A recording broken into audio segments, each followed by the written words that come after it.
चाहे वो कोई एक कोने से दूसरे कोने तक। अब 2 वाले निर्णय आए जो अध्यक्ष भी रह चुके हैं, निर्णय आए जो काफी सक्रिय रहती है, तो उसमें भी दिवाली बढ़ती आ रही है। तो हमारे साथ अंदर ने काम किया है और मैं ऐसी चीज़ का आप सीधे भाई का बहुत बड़ा मानता हूँ। साथियों, आज का जो विषय है सद्भावना गोष्ठी, मुझे लगता है कि हम हिंदू, मुस्लिम, सिख, ईसाई जातिगत उसमें हम अपने व्यापारियों को दे रहे थे और यहाँ पर जब हम सब इकट्ठा होते हैं, हम एक व्यापारी जो है कि वाराणसी नगर उद्योग व्यापार मंडल और वाराणसी नगर युवा व्यापार मंडल के 8 लोगों के बीच में चर्चा रहती है। वो शायद इस वजह से भी कभी उस कार्यक्रम को पीछे मुड़ के मुझे नहीं देखना पड़ा कि कैसे होगा। तो वो ट्यूनिंग, टीम के बीच में ट्यूनिंग होना बहुत जरूरी है कि किसी व्यापार मंडल को आगे बढ़ाना हो, चाहे अपने व्यापारियों के सभी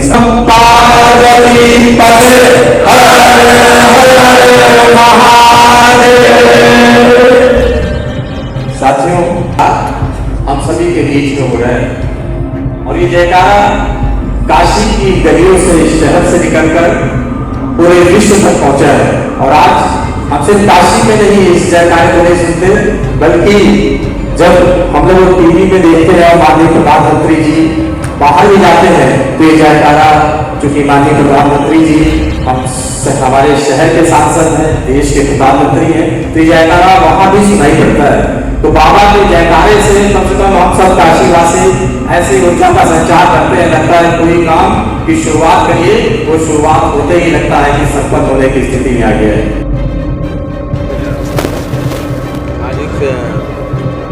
सद्भावना गोष्ठी का आयोजन विभिन्न घरों में किया गया है। इसमें व्यापारी एकत्रित होकर अपने सुख दुख आगे कैसे योजना बनानी है व्यापार मंडल में, और व्यापारियों का व्यापार में कैसे समृद्धि हो सके और इसकी चर्चा हो रही है। एक व्यापारी आयोग की मांग हम लोग की शुरू से रही है, उसी विषय पर हम लोग चर्चा कर रहे हैं आज कि भविष्य में जो प्रधानमंत्री ने घोषणा भी की है उसकी जल्दी से जल्दी पूर्णाहुति हो और जल्दी व्यापारी राष्ट्रीय व्यापारी आयोग का गठन हो। इस विषय पर चर्चा है, प्रमुख मुद्दा यही हम लोग।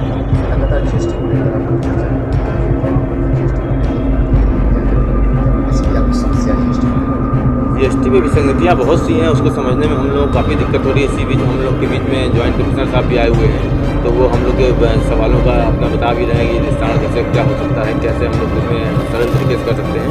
तो व्यापारियों के सवालों का जवाब देने के लिए हम लोग के बीच में कमिश्नर साहब आए हुए हैं।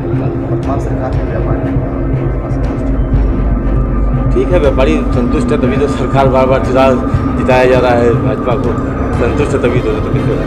आयोग की जो है मांग बराबर उठती है, लेकिन सरकार उस पर कोई ध्यान नहीं दे रही है। ऐसे में आप लोग क्या आगे कदम उठाएंगे? देखिए, आयोग जो केंद्र सरकार के अधीन आता है और ये आयोग के लिए हम लोगों ने कई बार कहा। पिछले 2019 के चुनाव में माननीय प्रधानमंत्री जी ने भागलपुर की रैली में इस बात को कहा भी था कि जल्दी राष्ट्रीय व्यापारी आयोग का गठन होगा, मगर किस कारण से रुका हुआ है ये गठन हम लोग के समझ के बाहर है। और इसके बदले एक व्यापारी कल्याण बोर्ड बना दिया गया, घोषणा समझ दिया, उससे कोई मायने नहीं होता। कल्याण बोर्ड और आयोग में बहुत अंतर है।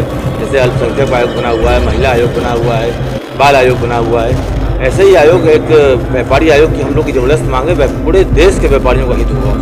तो ये सरकार क्यों नहीं आगे कदम उठा पा रही है? सरकार किन कारणों से नहीं हो पा रहा है, ये तो सोचने वाली बात है। इससे हम तो आप लोगों के माध्यम से भी कहेंगे कि ये सरकार के नुमाइंदों से पूछा जाए कि आखिर क्यों ऐसा लेट कर रहे हैं, क्यों नहीं व्यापारी आयोग का गठन कर रहे हैं, किस दबाव में।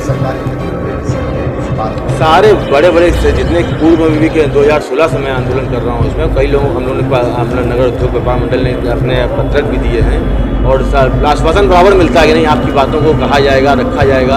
यहाँ तक कि प्रधानमंत्री जी ने भागलपुर की रैली में खुले मंच से कहा कि जल्दी व्यापारी आयोग का गठन होगा, मगर आज तक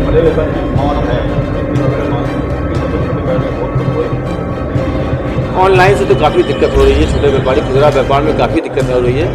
ऑनलाइन के हम लोगों ने बराबर कहा कि बहुत सारी चीज़ों को ऑनलाइन से हटाया जाए, मगर सरकार का रवैया अब इसमें कोई बहुत अच्छा नहीं दिखाई दे रहा। आगे देखिए भविष्य में हम लोग तो मांग करते आते हैं, हम लोग तो शुरू से अपनी बात नहीं, हम लोग चाहते हैं कि ऑनलाइन व्यापार को जो है बहुत सारी चीज़ों को हटाने का जो हम लोग किया पता उसको हटाया जाए, क्योंकि जो खुदरा व्यापार है वो आगे बढ़ने का सांस वेंटिलेटर भी जो चल रहा है वो करते हम आगे बढ़े।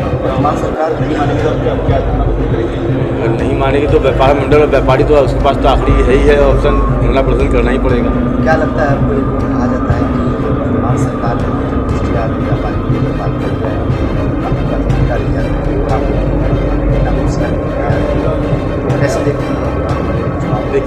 हम लोग का, अगर हम लोग खुश ना होते तो आज ये सरकार तीसरी बार नहीं बनती केंद्र में, क्योंकि व्यापारी कोई खास वर्ग नहीं, सभी वर्ग के लोग हैं उसमें, हिंदू मुस्लिम सिख ईसाई सभी जात सभी धर्म के लोग आते हैं। तो अगर व्यापारी वर्ग खुश नहीं होता तो तीसरी बार केंद्र में सरकार नहीं बनती भारतीय जनता पार्टी, और दूसरी बार 2 बार बन चुकी है उत्तर प्रदेश में भी। तो इसका मतलब है व्यापारी सपोर्ट कर रहे हैं।